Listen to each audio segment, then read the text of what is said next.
Bonsoir, donc nous allons parler de l'échographie du deuxième trimestre, les nouvelles perspectives technologiques. Je remercie General Electric de m'avoir confié ce symposium dans lequel nous allons parler des nouveautés. Et avant d'accéder aux nouveautés, nous allons faire un petit rappel concernant l'échographie du deuxième trimestre. Ses objectifs étant le dépistage des malformations, des aneuploïdies, des anomalies de la croissance et des grossesses à haut risque. Bien sûr, la date de réalisation elle est variable selon les pays, mais en général, le terme idéal serait entre 22 et 24 semaines d'aménorrhée.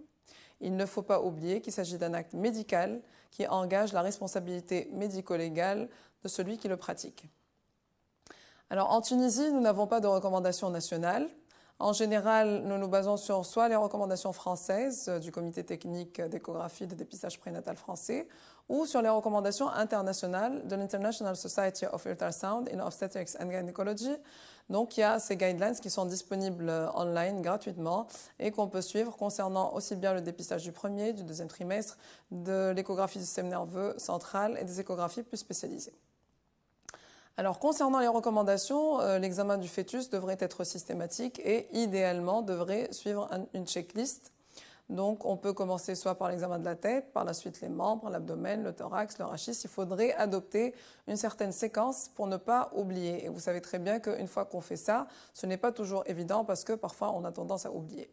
Donc, à part l'examen du fœtus, il y a l'étude des annexes, le liquide amniotique en particulier, le placenta et faire attention en particulier aujourd'hui avec le nombre important d'utérus cicatriciels à l'insertion du placenta et à son aspect, l'insertion du cordon et son aspect, et bien sûr donner un compte-rendu qui constitue un document aussi bien de communication, mais surtout un document opposable en cas de contrôle médical et en cas de problème judiciaire. Donc c'est un document médico-légal, très important à bien transcrire. Alors, nous allons commencer à voir la biométrie fœtale et concernant les recommandations françaises, elles rejoignent celles de la Société internationale d'échographie. Donc, généralement, on recommande au niveau du pôle céphalique la mesure du diamètre bipariétal en millimètres, la mesure du périmètre céphalique exprimé en millimètres, par la suite le périmètre abdominal et la longueur fémorale. Donc, ce sont les recommandations au niveau de la biométrie fœtale. Ceci se rejoint au niveau des recommandations internationales de l'ISUOC et nous voyons ici donc la coupe demandée pour la mesure des biométries du pôle céphalique, donc le PC et le BIP, la coupe de la circonférence abdominale et la coupe recommandée pour la mesure du fémur. Alors, les recommandations françaises concernant l'exploration du pôle céphalique. Donc, d'abord, on recommande d'explorer les contours de la boîte crânienne pour vérifier qu'ils sont bien normaux.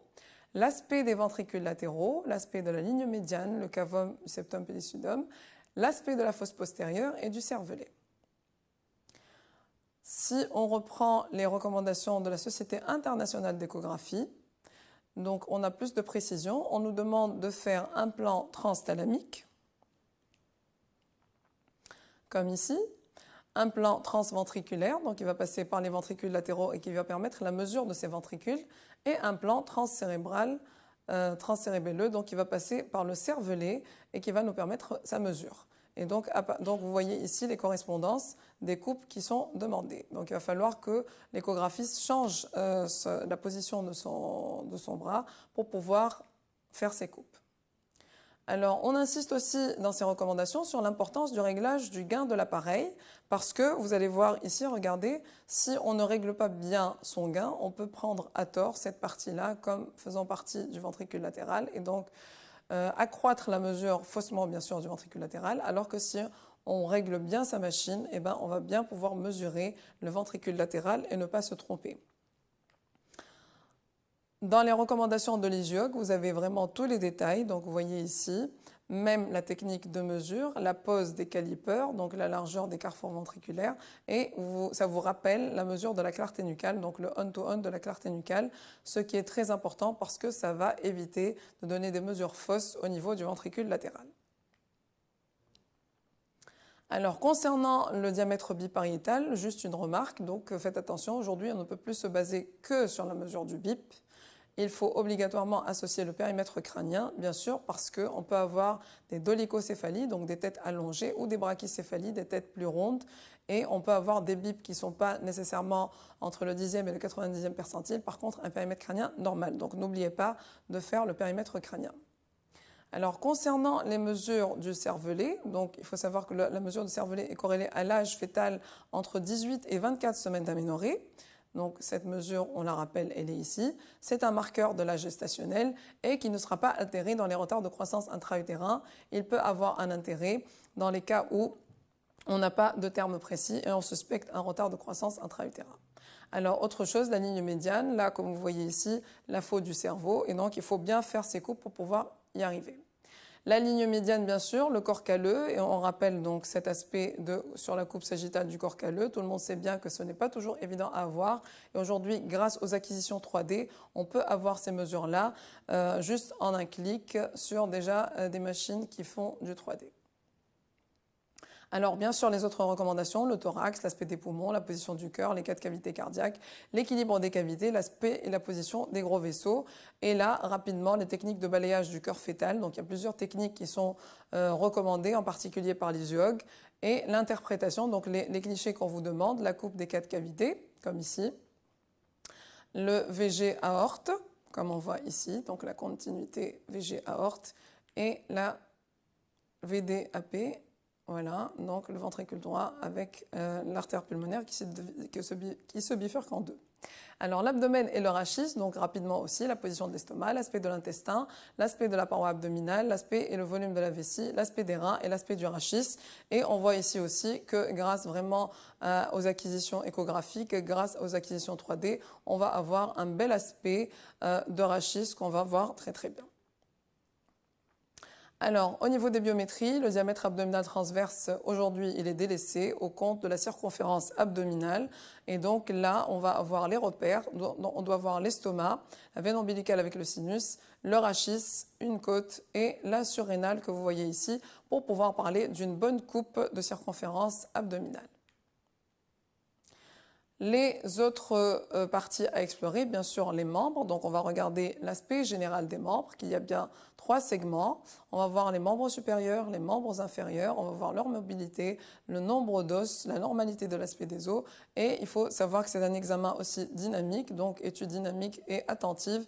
Et grâce à l'apport du 3D aujourd'hui, on va aussi pouvoir avoir un intérêt pour voir exactement, donc en mode os, l'aspect normal de l'os lui-même, qu'il n'y a pas de déformation, et on va pouvoir aussi mesurer toutes les parties des os.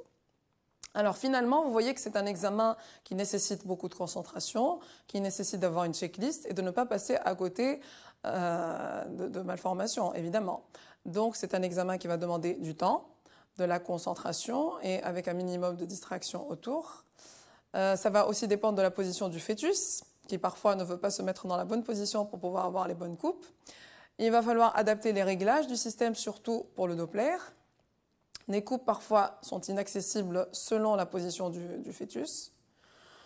Alors, comment être sûr d'avoir pris la bonne coupe? Aujourd'hui, General Electric propose de nouvelles solutions grâce à l'intégration de l'intelligence artificielle dans la pratique quotidienne dans une nouvelle plateforme, un nouveau concept, ce qu'on appelle le Volution Swift. Alors pourquoi je vous en parle? Parce que j'ai eu la chance d'avoir dans le service cette nouvelle machine qui vient d'atterrir, on est les premiers à l'avoir sur le continent africain, on a été les premiers à l'avoir, et j'ai eu la chance de pouvoir l'utiliser, donc je vais vous en parler un peu pour vous dire ce qu'il en est, c'est quoi cette nouveauté. Donc le Volution Swift, c'est un nouveau challenge. C'est une machine qui est, vous allez voir, un peu futuriste, mais qui est aussi dans l'air du temps. Aujourd'hui, tout le monde est sur sa tablette, en train de faire bouger les écrans avec les doigts. Et cette machine s'intègre vraiment dans ce cadre-là. Elle va faciliter la vie aux échographistes et en particulier aux apprenants, aux débutants. Alors, c'est un concept qui est radicalement différent pour simplifier chaque interaction. Donc, vous voyez ici, c'est une tablette, enfin c'est pas une tablette, mais c'est un écran qui est complètement tactile, qui ressemble à une tablette, sur lequel on va pouvoir directement prendre les mesures, faire des modifications avec le doigt directement. Donc on peut appuyer, on peut pincer, on peut faire défiler des images, on peut même faire des lignes directement avec le doigt, on peut changer le gain juste en abaissant ou en augmentant, donc en faisant bouger son doigt, et vous voyez que vous allez voir que c'est vraiment une innovation par rapport à ce qu'on a l'habitude de voir. Donc là, juste pour montrer des images qui ont été prises sur la machine, pour voir donc la qualité d'image qui est bonne. Vous voyez le réglage du Doppler qui est vraiment pas mal du tout. Et donc ça, c'est l'architecture en obstétrique. Des images de cette même machine en gynécologie. Là, vous voyez une coupe sagittale, vous voyez le Doppler, vous voyez la possibilité donc de mesurer les follicules. On voit la possibilité de faire donc des coupes frontales à partir de la coupe sagittale. Et vraiment, ça, vraiment, c'est un peu révolutionnaire parce que sur une sonde 3D classique, c'est pas toujours évident. Il faut bouger les boutons, utiliser, suivre. Et là, avec le doigt, on va pouvoir y arriver. Donc, on va voir ça en images. Cette machine permet de simplifier les interactions en 3D. Et en fait, c'est l'intelligence artificielle. Donc, il vous suffira de prendre une première coupe de bip. Et à la suite de ça, la machine va systématiquement, comme vous venez de le voir ici, faire les différentes coupes qu'on vient de montrer au niveau des recommandations de l'ISIOG, au niveau du pôle céphalique, et elle va vous sortir les différentes coupes recommandées par l'ISIOG. Et là, si vous voulez vraiment vérifier les recommandations, eh ben, vous pouvez screener avec votre téléphone mobile et vous allez revenir à la publication qui en parle. Donc, en même temps, vous prenez donc juste une coupe. Vous allez avoir systématiquement, sans demander quoi que ce soit à la machine, les autres coupes recommandées. Et en plus, vous allez avoir les mesures du BIP, du périmètre crânien, du cervelet, des ventricules. Et en fait, tout est mesuré par la machine. Donc, c'est clair que c'est un gain de temps énorme pour l'échographiste. Alors, la suivante. Donc, autre chose très très importante, c'est que ça va simplifier considérablement l'optimisation du Doppler couleur et du Doppler, du Power Doppler, donc du Doppler énergie. Alors, vous savez pertinemment que ce n'est pas toujours évident de faire les réglages. Souvent, surtout nous, les gynécologues de formation, les réglages de machine, c'est pas toujours évident. Et bien, cette machine, elle va régler toute seule son Doppler, et donc ceci est automatisé entièrement au niveau de la machine qui va vous permettre, là comme ici vous voyez la mesure du Doppler cérébral. Donc on touche l'écran, on se met sur la zone de mesure et le Doppler apparaît, il est tout de suite réglé, et là on va pouvoir mesurer ici l'artère cérébrale moyenne, donc le Doppler au niveau de l'artère cérébrale moyenne. Ceci est possible aussi pour l'artère utérine, l'artère ombilicale. Donc le médecin a la capacité d'ajuster selon ses besoins pour un patient spécifique. Donc c'est un gain de temps considérable. Alors autre chose de très très intéressant, c'est cette notion de sonoliste. Donc c'est un puissant outil d'intelligence artificielle. En fait, ça témoigne de l'efficience, d'une consistance, d'un contrôle qualité et ça affine les compétences. Ça veut dire quoi? Dès que vous mettez votre sonde sur une coupe qui est recommandée selon les recommandations de l'ISIOG en particulier, eh ben, l'intelligence artificielle va tout de suite détecter cette image qui est recommandée et elle va vous renvoyer sur le système, donc sur l'image que vous êtes en train de prendre. Par exemple, vous mettez votre sonde sur un bip et elle va vous renvoyer, vous êtes sur le bip. Et elle va cocher, donc elle va vous sortir la checklist que vous êtes censé chercher, donc toute la partie, le pôle céphalique, les membres, le cœur et tout ça. Et dès que vous arrivez à une autre coupe, elle va vous cocher la liste. Donc vous êtes sûr de suivre cette checklist, de ne pas passer à côté. Et en plus, elle va... C'est un genre de contrôle qualité, c'est-à-dire que quand vous faites une bonne coupe, elle la reconnaît. Donc vous êtes sûr d'avoir fait la bonne coupe. Et donc c'est une nouvelle fonctionnalité de l'intelligence artificielle qui va identifier automatiquement l'anatomie fœtale en vue d'avoir des coupes standards, ce qui est très très important, surtout pour des débutants qui veulent être rassurés sur leur coupe. Là, nous allons voir donc la reconnaissance d'image automatique basée sur l'intelligence artificielle. Vous voyez ici, donc là, on se met sur le rachis et tout de suite, elle vous sort, vous êtes sur le rachis. Là, regardez, vous êtes sur la coupe du corps calleux, et ben, elle vous le montre. Et donc là, vous êtes sur une main, donc elle vous dit voilà, vous êtes sur la main. Là, on est sur un pied. Dès que vous frisez, et ben, la machine détecte votre image. Donc elle comprend les 20 coupes recommandées au niveau des guidelines de l'ISIOG. ce qui est quand même une révolution. Donc on est assisté quelque part en faisant notre échographie par cette machine qui nous rassure d'abord de ne pas avoir oublié les items à rechercher et en plus d'avoir fait une bonne coupe ou pas.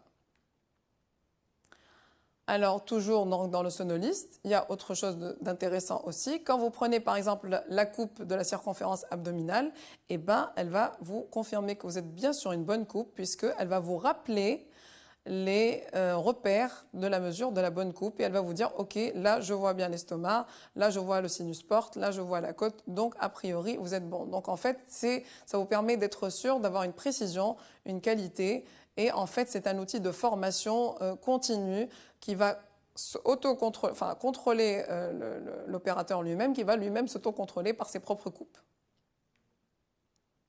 Même chose ici, même autre exemple, donc vous avez la coupe nez, lèvres supérieures, et ben la machine reconnaît les différents items de cette coupe et elle va vous valider ou pas, vous avez votre bonne coupe ou pas. Alors, elle va aussi vous permettre de supprimer les obstacles qui vous ralentissent.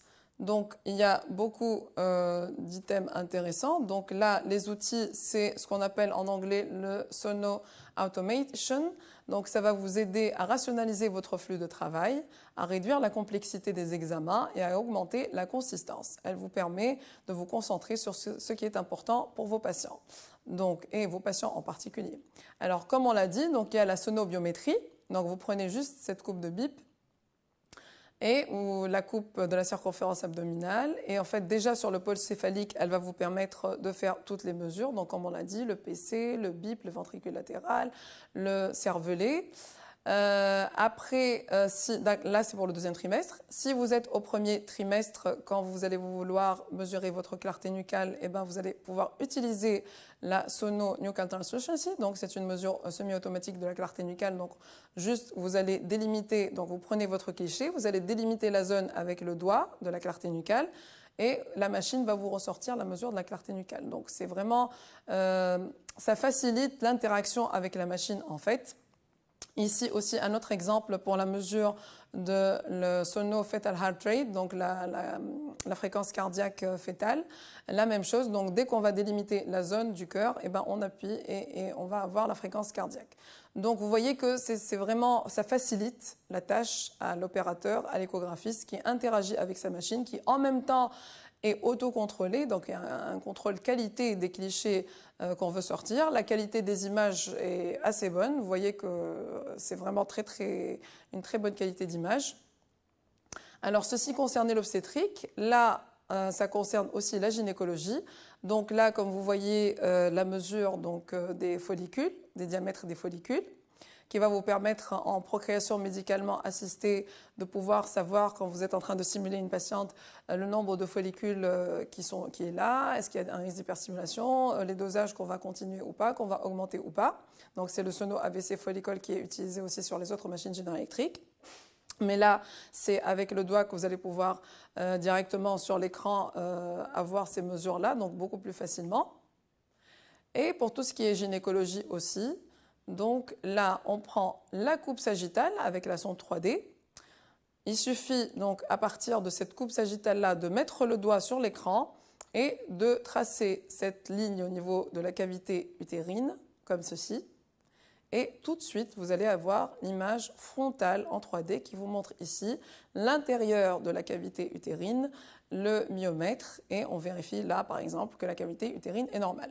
Donc honnêtement, pour avoir la sonde 3D sur les autres machines, je pense que c'est une fonctionnalité vraiment qui facilite la vie, qui est très très intéressante. C'est vraiment un gain de temps parce que c'est pas toujours évident de faire l'acquisition en 3D, de toucher, de pouvoir faire cette coupe-là pour avoir ces coupes frontales-là. Et là, c'est vraiment, ça facilite la vie.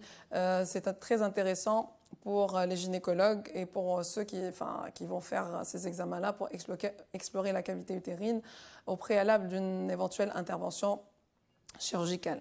C'est un gain de temps. On le fait avec l'échographie.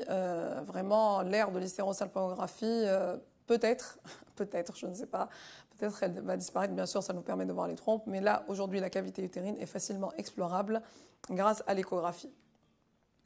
Donc, une remarque concernant la possibilité de nettoyage et de désinfection. Donc, comme je vous l'ai dit au préalable, c'est une machine comme une autre, mais en fait, vous allez avoir un écran, presque, il est tactile devant vous. Il y a beaucoup moins de boutons, donc au niveau de la plateforme d'utilisation, bien sûr, puisque la majorité des applications sont tactiles.